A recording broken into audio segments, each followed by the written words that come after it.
Marc chapitre 13. La destruction de Jérusalem et l'avènement du Fils de l'homme. Lorsque Jésus sortit du temple, un de ses disciples lui dit, « Maître, regarde quelle pierre et quelle construction. » Jésus lui répondit, « Vois-tu ces grandes constructions? Il ne restera pas pierre sur pierre qui ne soit renversée. » Il s'assit sur la montagne des Oliviers en face du temple.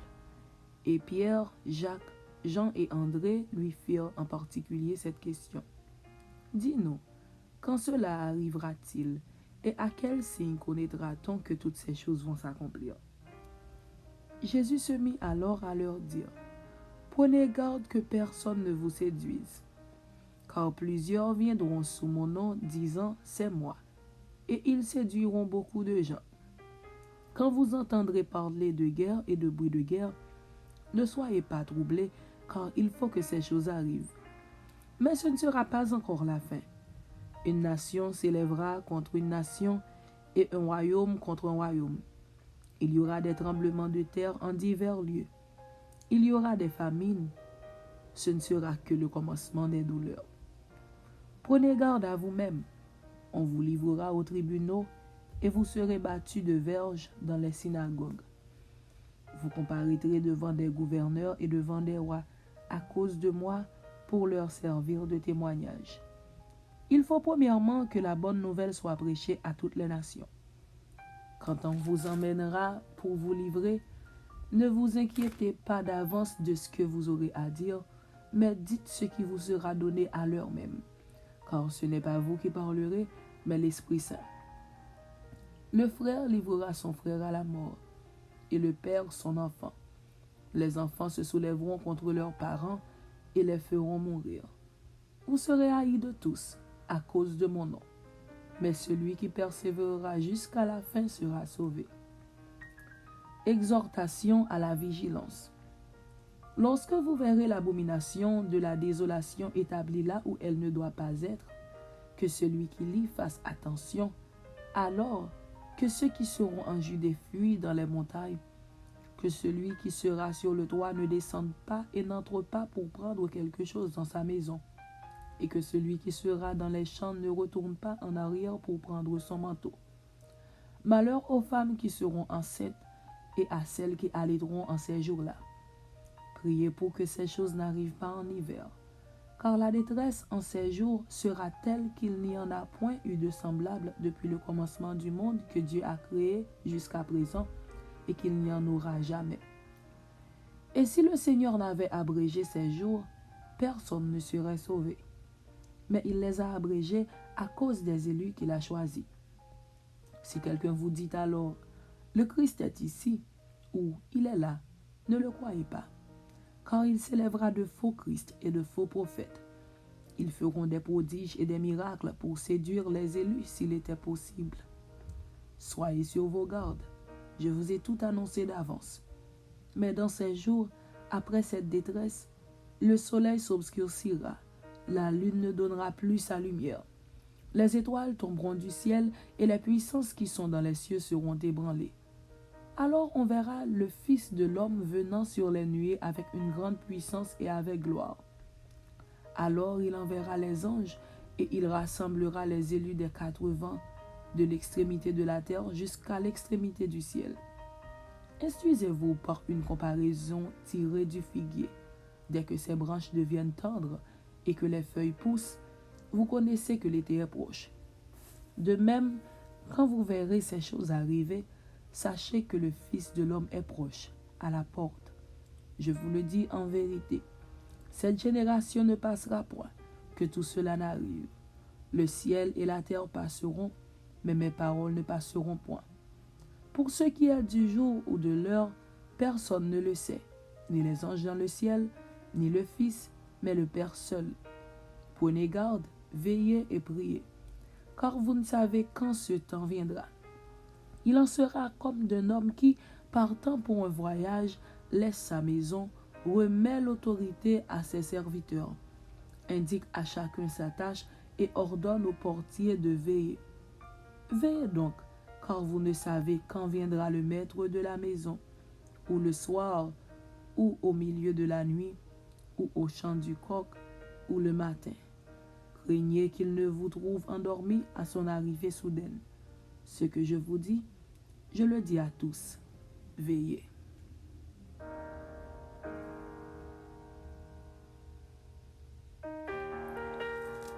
Marc chapitre 14. Histoire de la Passion. Complot contre Jésus. La fête de Pâques et des pains sans levain devait avoir lieu 2 jours après.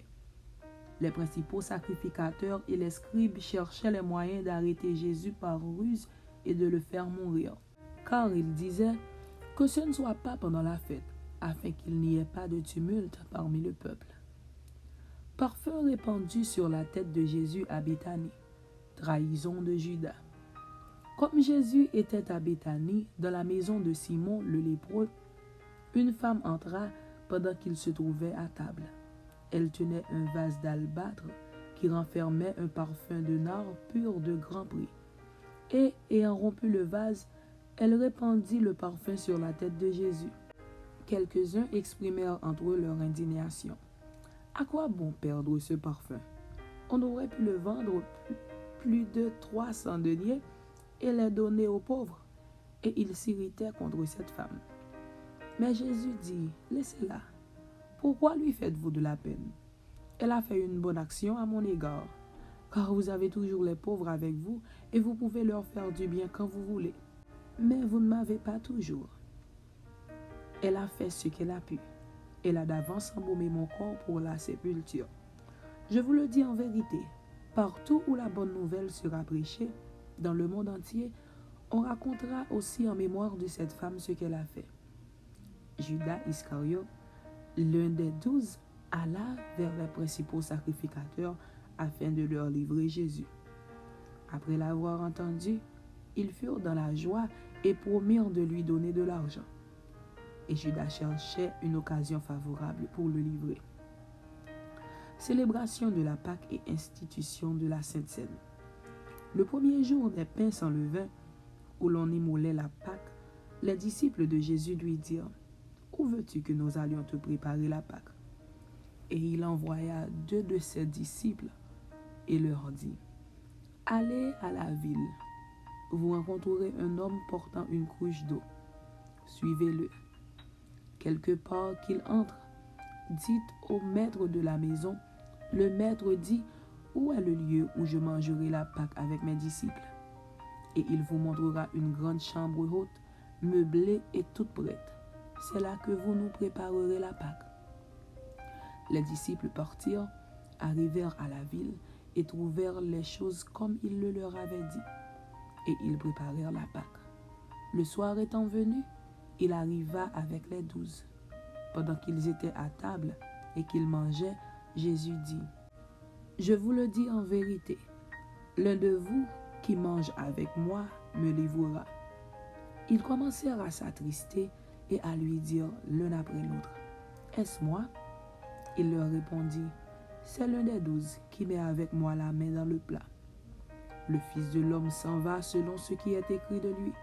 Mais malheur à l'homme par qui le Fils de l'homme est livré. Mieux vaudrait pour cet homme qu'il ne fût pas né. » Pendant qu'il mangeait, Jésus prit du pain, et après avoir rendu grâce, il le rompit et le leur donna, en disant, « Prenez, ceci est mon corps. » Il prit ensuite une coupe, et après avoir rendu grâce, il la leur donna, et ils en burent tous. Et il leur dit, « Ceci est mon sang, le sang de l'alliance qui est répandu pour plusieurs. Je vous le dis en vérité, je ne boirai plus jamais du fruit de la vigne jusqu'au jour où je le boirai nouveau dans le royaume de Dieu. » Après avoir chanté les cantiques, ils se rendirent à la montagne des Oliviers. Jésus leur dit, « Vous serez tous scandalisés, car il est écrit, « Je frapperai le berger et les brebis seront dispersées. » Mais après que je serai ressuscité, je vous précéderai en Galilée. Pierre lui dit, « Quand tous seraient scandalisés, je ne serai pas scandalisé. » Et Jésus lui dit, « Je te le dis en vérité, toi, aujourd'hui, cette nuit même, avant que le coq chante 2 fois, tu me renieras 3 fois. Mais Pierre reprit plus fortement, quand il me faudrait mourir avec toi, je ne te renierai pas. Et tous dirent la même chose. Gethsémané. Ils allèrent ensuite dans un lieu appelé Gethsémané. Et Jésus dit à ses disciples, asseyez-vous ici pendant que je prierai.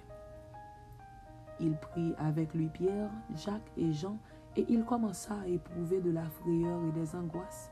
Il leur dit, mon âme est triste jusqu'à la mort. Restez ici et veillez. Puis, ayant fait quelques pas en avant, il se jeta contre terre et pria que, s'il était possible, cette heure s'éloignât de lui. Il disait, Abba, Père, toutes choses te sont possibles. Éloigne de moi cette coupe.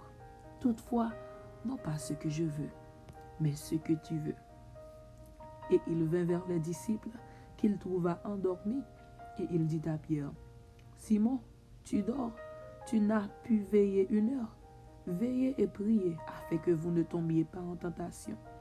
L'esprit est bien disposé, mais la chair est faible. Il s'éloigna de nouveau, et fit la même prière. Il revint et les trouva encore endormis, car leurs yeux étaient appesantis. Ils ne surent que lui répondre. Il revint pour la 3e fois et leur dit, dormez maintenant et reposez-vous. C'est assez. L'heure est venue. Voici, le Fils de l'homme est livré aux mains des pécheurs. Levez-vous, allons.